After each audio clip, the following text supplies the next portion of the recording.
Good morning students.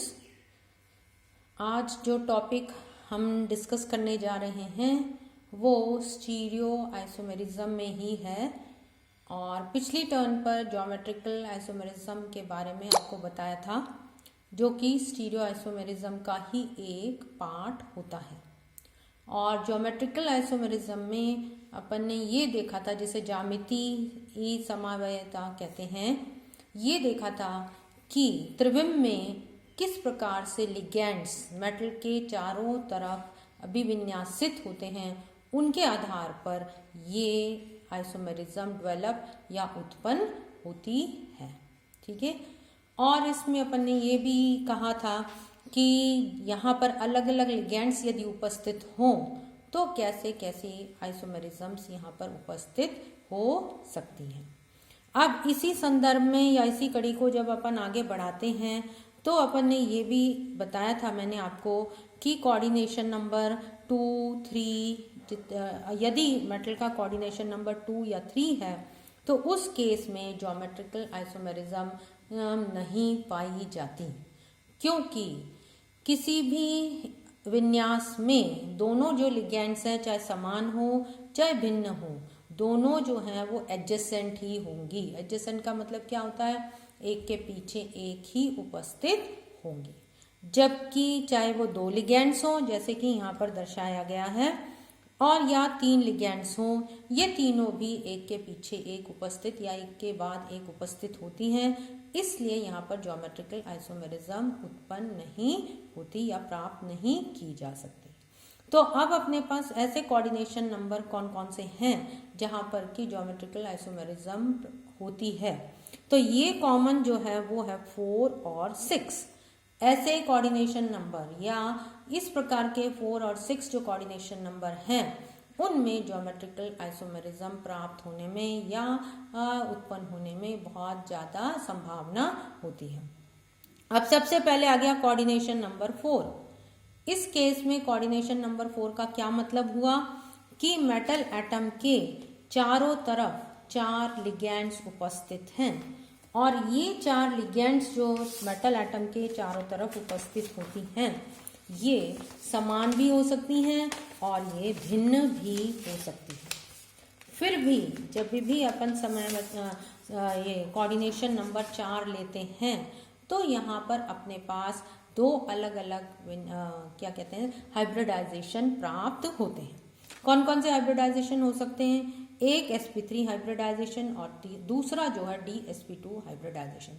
दोनों में ही coordination number जो है वो 4 होता है। इसमें भी 4 कोऑर्डिनेशन नंबर है, लेकिन यहाँ पर जो आकार है वो टेट्राहीड्रल है। यहाँ पर जो आकार है वो स्क्वायर प्लेनर उपस्थित वर्ग समतलीय जिसे अपन कहते हैं वो प्राप्त होता है। अब इन दोनों में से अगर अपन sp3 हाइब्रिडाइजेशन लेते हैं तो sp3 हाइब्रिडाइजेशन का मतलब क्या है कि मेटल एटम के चारों तरफ 4 लिगेंड्स उपस्थित हैं। अब ये अगर अपन मेटल एटम लेते हैं और ये इसका विन्यास या इस तरीके से ये स्ट्रक्चर बन जाता है, इसे अपन टेट्राहीड्रल स्ट्रक्चर कहते हैं। अब इस टेट्राहीड्रल स्ट्रक्चर में अगर अपनी 2 लिगेंड्स एक प्रकार हो और बाकी 2 लिगेंड्स अलग प्रकार की होती हैं, या ये कोई भी एक ही मतलब चारों लिगेंड्स जो हैं वो अलग अलग प्रकार की हों, इन दोनों ही केसेस में अपने जो हैं क्या कहते हैं, इस दोनों केसेस में ज्योमेट्रिकल आइसोमेरिज्म नहीं पाई जाती। क्यों? क्योंकि सभी के बीच का जो एंगल है वो 109 डिग्री और 5 मिनट्स का यहाँ पर देखने को मिलता है। हर लिगेंड के बीच का जो एंगल है वो सब जगह समान होता है। तो समान होने के कारण अपन इन दोनों के बीच में भी 109 है, और यहाँ पर अगर अपन लेते हैं तो भी 109 यहाँ पर मतलब एंगल इसमें प्राप्त होता है। तो इस प्रकार के जो विन्यास है, टेट्राहीड्रल विन्यास जो है, वहाँ पर कोई आइसोमेरिज्म, ज्योमेट्रिकल आइसोमेरिज्म किसी भी प्रकार की प्राप्त नहीं होती। दूसरा जो विन्यास है वो है dsp2 हाइब्रिडाइजेशन। यहाँ पर अब अपने पास स्क्वायर प्लेनर विन्यास, ये मेटल है और ये है। अब यहाँ पर लिगेंड यदि 2 अलग अलग प्रकार की उपस्थित हों तो वहाँ पर या चारों लिगेंड्स अलग अलग प्रकार के हों तो वहाँ पर अपने को क्या हो सकता है कि ज्योमेट्रिकल आइसोमेरिज्म या ज्यामितीय आइसोमेरिज्म देखने को मिलती है। तो DsP2 हाइब्रिडाइजेशन में कई पॉसिबिलिटीज हो जाती है। स्क्वायर प्लेनर कॉम्प्लेक्स में कई तरीके के कॉम्प्लेक्सेस यहाँ पर बन सकते हैं। जैसे फॉर एग्जाम्पल मैं लेती हूँ Ma4। Ma4 का मतलब क्या हुआ, M तो हो गया मेटल और ये स्मॉल a जो है ये है लिगेंड, और ये अगर 4 लिगेंड अपन ले रहे हैं और चारों बराबर हैं, एक ही प्रकार की है, तो इस प्रकार का कॉम्प्लेक्स बनता है। अब आप स्वयं देखिए, अगर इस प्रकार का कॉम्प्लेक्स है तो मेटल के चारों तरफ ये लिगेंड हो गई, 4 लिगेंड हो गई और ये मेटल हो गया। तो यहाँ पर अब किसी भी प्रकार से कोई भिन्नता प्राप्त नहीं हो सकती, संरचना में किसी प्रकार का कोई भी चेंज नहीं हो सकता। इसलिए इस प्रकार के जो यौगिक हैं और कॉम्प्लेक्सेस हैं जो कि ये हाइब्रिडाइजेशन दर्शा रहे हैं, कौन सी वाली DsP2 हाइब्रिडाइजेशन दर्शाते हैं, वो इस प्रकार की आइसोमेरिज्म नहीं प्राप्त करते या नहीं दर्शाते। तो यहाँ पर अपन कह सकते हैं स्क्वायर प्लेनर कॉम्प्लेक्सेस में यदि Ma4 टाइप का कॉम्प्लेक्स अपने पास प्राप्त है तो किसी प्रकार की आइसोमेरिज्म देखने को नहीं मिलती। अब इसमें जो दूसरा इंपॉर्टेंट कॉम्प्लेक्स जो कि आइसोमेरिज्म दर्शाते हैं वो है Ma2B2। इसका मतलब क्या हुआ, एक लिगैंड A2 जो है वो 2 लिगैंड अलग हैं और B2 जो लिगैंड है वो अलग है। ये यौगिक सबसे इंपॉर्टेंट यौगिक या कॉम्प्लेक्सेस होते हैं जो कि ज्यामितीय या ज्योमेट्रिकल आइसोमेरिज्म दर्शाते हैं, और ये दोनों जो हैं ये सिस या ट्रांस फॉर्म में उपस्थित होते हैं। अब इसलिए स्क्वायर प्लेनर का बहुत ज़्यादा इम्पॉर्टेंट रोल होता है जो कि ज्योमेट्रिकल आइसोमेरिज्म प्रदर्शित करते हैं। अब यहाँ पर देखिए कि अपन ये सोचें कि किस प्रकार के आइसोमर को सिस कहेंगे और किसको अपन ट्रांस कहेंगे। तो ये कहा जाता है कि यदि समान लिगैंड, ये आपको ध्यान में रखना है कि यदि समान लिगैंड, समान का मतलब क्या है, ये A और A दोनों समान हैं, इसी तरीके से B और B यहाँ पर दोनों समान हैं। यदि समान लिगैंड्स जो हैं इनके बीच का एंगल 90 डिग्री का हो तो उसे अपन कौन सा आइसोमर कहते हैं, सिस आइसोमर कहा जाता है।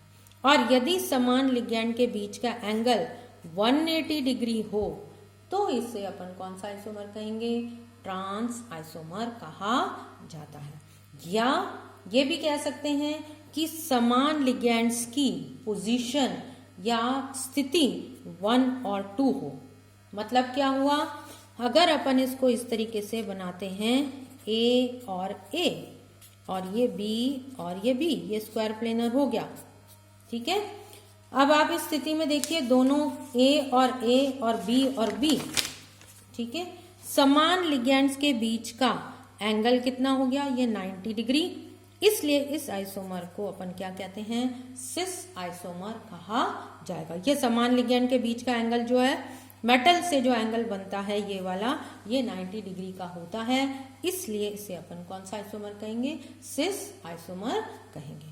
अब यदि ये समान लिगैंड के बीच का एंगल, ये देखिए आप, ये B और ये B, तो ये मैंने ये आइसोमर बना दिया। अब इनके बीच का एंगल जो है वो कितना हो गया, 180 डिग्री का। तो इस 180 डिग्री एंगल को अपन कौन सा आइसोमर कहेंगे, ट्रांस आइसोमर कहेंगे। तो ये यौगिक जो हैं, किस प्रकार के यौगिक, Ma2 और B2, ये 2 प्रकार के आइसोमेरिज्म दर्शाते हैं, ज्योमेट्रिकल आइसोमेरिज्म, या तो सिस या ट्रांस। अब इसी को अगर दूसरे शब्दों में कहा जाए तो ये कह सकते हैं कि समान लिगैंड यदि 1 और 2 पोजीशन ऑक्यूपाई करती है, अगर मैं इसको मेटल से 1, 2, 3 और 4, कितनी लिगैंड्स है, 4, अगर ये समान लिगैंड्स 1, 2 या 3, 4 स्थान ग्रहण करती हैं तो उसे अपन सिस कहते हैं। और यदि ये 1, 3, यदि ये 1, 3, 1 का मतलब ये 1 हो गया, ये 2 हो गया, ये 3 हो गया और 4, यदि ये 1, 3 या 2, 4 स्थान ग्रहण करती हैं तो उस आइसोमर को कौन सा आइसोमर कहा जाएगा? ट्रांस आइसोमर कहा जाएगा। तो इस तरीके से जो DsP2 हाइब्रिडाइजेशन या स्क्वायर प्लेनर जो कॉम्प्लेक्सेस बनते हैं, ये दो प्रकार के ज्योमेट्रिकल आइसोमेरिज्म दर्शाते हैं, या तो सिस आइसोमर या फिर ट्रांस आइसोमर दर्शाते हैं। अब इसके अलग अलग जो प्रकार हैं, अलग अलग प्रकार के यौगिक जो बन सकते हैं इस संकरण के द्वारा, उसके बारे में अपन एक्सप्लेन करेंगे।